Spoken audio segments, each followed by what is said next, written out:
السلام علیکم۔ انسان خطا کا پتلا ہے۔ غلطی، گناہ اور جرم کا ارتکاب کسی بھی انسان سے ہو سکتا ہے۔ ہمارے عقیدے کے مطابق پیغمبر معصوم عن الخطا ہوتے ہیں، لیکن 13ویں پارے کی پہلی آیت میں زلیخا کے جال سے نکلنے کے بعد حضرت یوسف علیہ السلام کے الفاظ وما ابرئ نفسی، یعنی میں اپنے نفس کی برات کا دعویٰ نہیں کرتا، قیامت تک مذہب کے پیروکاروں کے لیے ایک انتباہ بھی ہیں اور ایک کھلی ہدایت بھی کہ اس حوالے سے سوچ، فکر اور طرز عمل کیسا ہونا چاہیے۔ یعنی کہ آج کے دور میں کوئی بھی شخص، خواہ وہ علم و عمل اور تقوی و طہارت کے کتنے ہی اعلیٰ مقام پر فائز ہو، کو کبھی اپنے آپ کو اتنا مضبوط اور طاقتور نہیں سمجھنا چاہیے کہ وہ نفس اور شیطان کے حملوں سے بالکل محفوظ ہو چکا ہے، اور نہ ہی شاگردوں، مریدوں، عقیدت مندوں اور پیروکاروں کو اپنے کسی استاد، شیخ یا رہنما کے بارے میں ایسا عقیدہ رکھنا چاہیے۔ اس حوالے سے دوسری بات اہم یہ ہے کہ کسی بڑے صاحب منصب کی طرف سے ارتکاب کی وجہ سے کسی گناہ یا جرم کی سنگینی کم نہیں ہوتی، یا کوئی غلط کام کبھی اس وجہ سے قابل دفع نہیں بن سکتا کیونکہ اس کا ارتکاب کسی معزز، موقر یا محترم شخصیت سے ہوا ہے۔ بلکہ ہم نے تو بزرگوں سے یہ قاعدہ سنا کہ بعض اوقات عام لوگوں کے لیے نیکی کا درجہ رکھنے والا عمل بھی اکابر کے لیے گناہ کا درجہ رکھتا ہے، لیکن بدقسمتی سے ہمارا معاشرتی رویہ یہ بن چکا ہے کہ ہم بقول شخص سے اپنے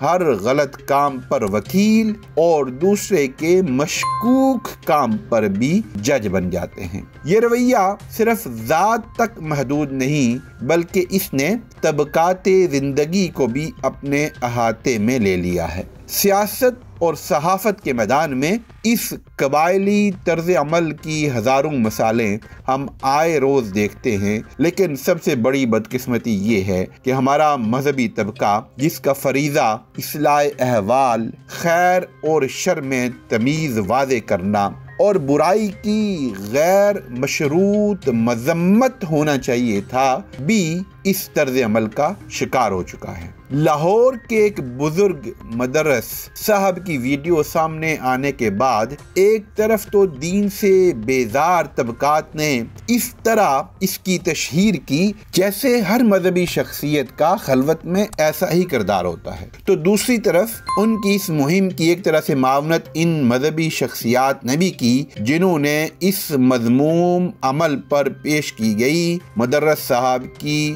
بھونڈی وضاحت کو قبول کرتے ہوئے ان کا دفاع شروع کر دیا۔ یہی عمل اگر کسی غیر مذہبی فرد کا سامنے آتا تو کیا مذکورہ احباب اسی طرح کا دفاع قبول کرتے؟ ہرگز نہیں۔ کیا اس دفاع کو قبول کرنے والوں نے ذرا سوچا کہ اگر نشہ آور چائے کے بہانے لواطت، جرم اور گناہ نہیں تو شراب کے نشہ کی مدہوشی میں زنا کی سنگینی بھی کم ہو جائے گی؟ آج حضرت مدرس کے اس عذر کو قبول کرنے والے کہ وہ اس وقت ہوش و حواس میں نہیں تھے، حالانکہ 70 سال کی عمر میں ان کے اعضائے رئیسی اس مدہوشی کے عالم میں بھی فعال تھے، کیا کل کسی آشفتہ مزاج نوجوان جوڑے کے اس عذر کو بھی قبول کر لیں گے کہ باہم عشق و محبت میں وہ ہوش و حواس سے بے گانہ ہو گئے تھے؟ حضرت مدرس اس وضاحتی ویڈیو کو ریکارڈ کروانے سے قبل اور اس کو عام کرنے والے اس بےہودہ وضاحت کے نتائج پر بھی تھوڑی دیر کے لیے غور کر لیں۔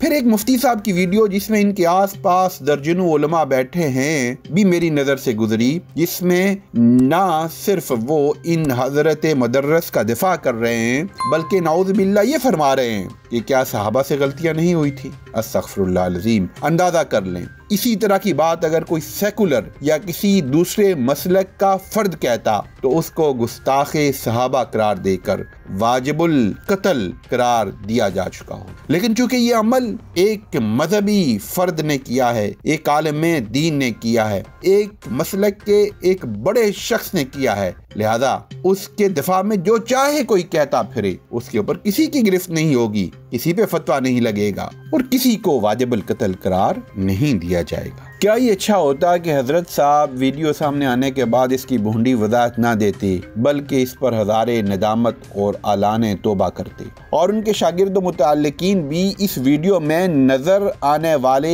عمل کی غیر مشروط مذمت کرتے، اس سے اعلان لا تعلقی کرتے۔ اگر ایسا ہوتا تو مذہب بیزار طبقے کی طرف سے اس ویڈیو کے آڑ میں جو مذہب مخالف مہم چلائی گئی ہے وہ چلنے سے پہلے ہی ناکام ہو جاتی، لیکن اس گھناؤنی اور قابل نفرت ویڈیو کے منظر عام پر آنے کے بعد مذہبی طبقے کی اکثریت کی خاموشی اور کچھ کی طرف سے اس مذموم عمل کے دفاع کی بدولت مذہب بیزار لوگوں کا کام آسان ہو گیا ہے۔ کچھ لوگوں نے تو یہاں تک کہہ دیا کہ مدارس کے فارغ التحصیل علماء کی اکثریت اس لیے اس عمل کی کھل کر مذمت نہیں کر رہی کیونکہ یہ مدارس میں نعوذ باللہ ایک معمول کی بات ہے۔ میری ایک درینہ رائے ہے کہ ہمارے معاشرے میں جتنا مذہب موجود ہے وہ بلا شبہ مذہبی طبقے کی وجہ سے ہی ہے، لیکن مذہب سے بڑھتی ہوئی بیزاری اور دوری کے پیچھے بھی اسی مذہبی طبقے کے دوہرے معیار اور قول و فعل میں تضاد کا بہت عمل دخل ہے۔ اس واقعے کے سامنے آنے کے بعد